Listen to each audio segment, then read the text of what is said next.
അസ്സലാമു അലൈക്കും അൽഹംദുലില്ലാഹി വസ്സലാത്തു വസ്സലാമു അലാ അഷ്റഫിൽ മുർസലീൻ വഅലാ ആലിഹി വസഹബിഹി അജ്മഈൻ അമ്മാ ബഅദ്. ഇൻഷാ അല്ലാഹ് ഇന്ന് നമ്മൾ ചർച്ച ചെയ്യുന്നത് ധാരാളം ആളുകൾ തങ്ങളെ നിങ്ങൾ ഇതിനെപ്പറ്റി ഒരു വീഡിയോ ചെയ്യുമെന്ന് പറഞ്ഞ് ധാരാളം ആളുകൾ പറഞ്ഞിട്ടുണ്ട്. അതുകൊണ്ട് മാത്രമാണ് നമ്മളൊരു വീഡിയോ ചെയ്യുന്നത്. സിഹ്റാണ്, മാരണം ചെയ്യൽ. വൻ പാപങ്ങളിൽപ്പെട്ട സബഅൽ മൂബിഖാത്തിൽപ്പെട്ട വൻ പാപങ്ങളിൽപ്പെട്ട രണ്ടാമത്തെ പാപമാണ് സിഹർ, മാരണം ചെയ്യൽ. അതിനെ പ്രോത്സാഹിപ്പിക്കലും അതിൽ പങ്കാളികളാകലും അത് ചെയ്യലും വൻ പാപമാണ്. ഒരാൾക്ക് സിഹർ ഏറ്റിട്ടുണ്ടെന്ന് നമ്മളെങ്ങനെ തിരിച്ചറിയും? അതിന് കുറേ ലക്ഷണങ്ങൾ മഹാന്മാരായ പണ്ഡിതന്മാർ പറയുന്നുണ്ട്. ഇൻഷാ അല്ലാഹ് ഇനിയൊരു വീഡിയോ അതിനെ സംബന്ധിച്ച് അതിനെ ചർച്ച ചെയ്തിട്ട് ഒരു വീഡിയോ ഇൻഷാ അല്ലാഹ് നമുക്ക് ചെയ്യാം. ഇൻഷാ അല്ലാഹ് സിഹർ ചെയ്യൽ വൻ പാപമാണ്, ഒരിക്കലും പൊറുക്കപ്പെടാത്ത പാപമാണ് സിഹർ ചെയ്യൽ. ഒരാൾക്ക് സിഹർ ഏറ്റാൽ മഹാന്മാരായ തങ്ങന്മാർ, മഹാന്മാരായ ആലിമീങ്ങൾ, അവരാണ് അതിൽ പാണ്ഡിത്യമുള്ള ആലിമീങ്ങളും സയ്യിദന്മാരും അവർ ബാത്തിലാക്കും. ഹബീബായ റസൂലുള്ളാഹി സ്വല്ലല്ലാഹു അലൈഹി വസല്ലമ തങ്ങൾക്ക് വരെ സിഹർ ഏറ്റിട്ടുണ്ട്.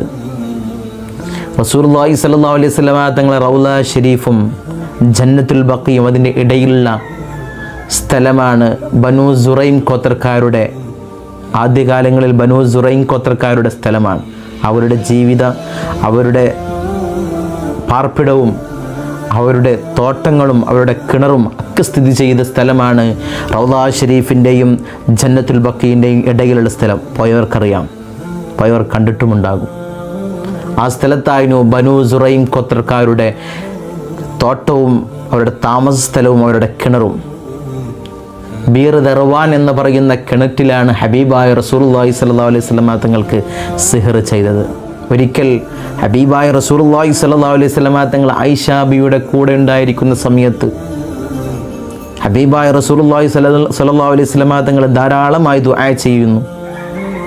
ആയിഷ ബീവി ചോദിച്ചു, റസൂലുള്ളാഹി സ്വല്ലല്ലാഹു അലൈഹി വസല്ലമ തങ്ങളോട് ചോദിച്ചു, അങ്ങെന്തിനാണ് ധാരാളമായി പ്രാർത്ഥിക്കുന്നതെന്ന് ചോദിച്ചപ്പോൾ, എനിക്ക് സിഹർ ഏറ്റിട്ടുണ്ട്. അപ്പോൾ ഹബീബായ റസൂലുള്ളാഹി സ്വല്ലല്ലാഹു അലൈഹി വസല്ലമ തങ്ങൾ ആയിഷ ബീവിയോട് പറഞ്ഞു, 2 മലക്കുകൾ എൻ്റെ അരികിൽ വന്നു. ഒരു മലക്ക് വലതുഭാഗത്തും ഒരു മലക്ക് ഇടതുഭാഗത്തും നിന്നുകൊണ്ട് പറഞ്ഞു. മലക്കുകൾ ചോദിച്ചു, ഇദ്ദേഹത്തിന് എന്താണ് സംഭവിച്ചെന്നറിയുമോ? ഹബീബായ റസൂലുള്ളാഹി സ്വല്ലല്ലാഹു അലൈഹി വസല്ലമ തങ്ങൾക്ക് എന്താണ് സംഭവിച്ചെന്ന് അറിയുമോ? മറ്റു മലക്ക് പറഞ്ഞു, എന്താണ് ഇയാൾക്ക് സംഭവിച്ചത് സ്വല്ലല്ലാഹു അലൈഹി വസല്ലം?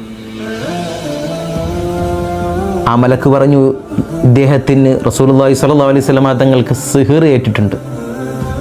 മറ്റു മലക്ക് ചോദിച്ചു, ആരാണത് ചെയ്തത്? ലബീബ് ഇബ്നു ഹസം എന്ന് പറയുന്ന ഒരു വ്യക്തിയാണ് ഹബീബായ റസൂലുള്ളാഹി സ്വല്ലല്ലാഹു അലൈഹി വസല്ലമ തങ്ങൾക്ക് സിഹർ ചെയ്തത്. എന്തുകൊണ്ടാണ് സിഹർ ചെയ്തത്? ചീർപ്പിൽ, ഹദീസിൽ കാണാം, ചീർപ്പിലും മുടിയിലും ഈത്തപ്പനയുടെ ഹെഡ്, നമ്മളൊക്കെ കൂമ്പ് എന്ന് പറയും, അതിലുമാണ് സിഹർ ചെയ്തത്. ഈ സിഹർ ചെയ്ത സാധനങ്ങൾ എവിടെയാണ് വെച്ചത്? മറ്റു മലക്ക് പറയും, ബീർ ദർവാൻ എന്ന കിണറ്റിലാണ് ഈ സിഹർ ചെയ്തത് അദ്ദേഹം ഉപേക്ഷിക്കപ്പെട്ടത്. റസൂലുള്ളാഹി സ്വല്ലല്ലാഹു അലൈഹി വസല്ലമ തങ്ങൾ ആയിഷ ബീവിയോട് പറഞ്ഞു, ആയിഷ, ഞാൻ ഈ കിണറ്റിലേക്ക് പോയി നോക്കിയ സമയത്ത് മൈലാഞ്ചി വർണ്ണങ്ങളെപ്പോലെ ചുവന്ന് തുടിച്ച, അതിലുള്ള വെള്ളം മൈലാഞ്ചി വർണ്ണങ്ങളെപ്പോലെ ചുവന്ന് തുടിച്ചിരുന്നു. അത്രയും ഭയാനകരമായ സിഹറാണ് റസൂലുള്ളാഹി സ്വല്ലല്ലാഹു അലൈഹി വസല്ലമ തങ്ങൾക്ക് മേൽ ചെയ്തത്. അൽ ഐനു ഹഖ്കുൻ, കണ്ണേറ് സത്യമാണ്. സിഹറും കണ്ണേറും സത്യമാണ്. അതിലുള്ള മാർഗങ്ങൾ, അതിലുള്ള ലക്ഷണങ്ങൾ ഇൻഷാ അല്ലാഹ് അടുത്ത വീഡിയോയിൽ നമുക്ക് അതിൻ്റെ വിശദമായ ചർച്ചയിലേക്ക് ഇൻഷാ അല്ലാഹ് നമുക്ക് പോകാം. സിഹറുമായി, പൈശാചികമായ ഉപദ്രവങ്ങളുമായി ധാരാളം ആളുകളുണ്ട്. ഉസ്താദെ, തങ്ങളെ ദുആ ചെയ്യുമെന്ന് പറഞ്ഞവരുണ്ട്. അല്ലാഹുവേ, പൈശാചികമായ ഉപദ്രവങ്ങളിൽ തൊട്ട് അല്ലാഹു അവരെ കാത്തു രക്ഷിക്കുമാറാകട്ടെ. മാരകമായ സിഹ്റിനെ തൊട്ട് അല്ലാഹു അവളെ കാത്തു രക്ഷിക്കുമാറാകട്ടെ. ധാരാളം ആളുകൾ പ്രയാസപ്പെടുന്നവരുണ്ട്. അല്ലാഹുവേ,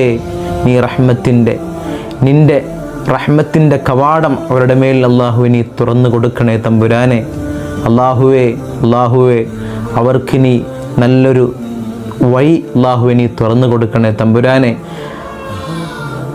പൈശാചികമായ ഉപദ്രവങ്ങളിൽ തൊട്ട് അള്ളാഹുവരെ കാത്തുരക്ഷിക്കണേ തമ്പുരാനെ. അസ്സലാമു അലൈക്കും വറഹ്മത്തുള്ളാഹി വബറകാതുഹു.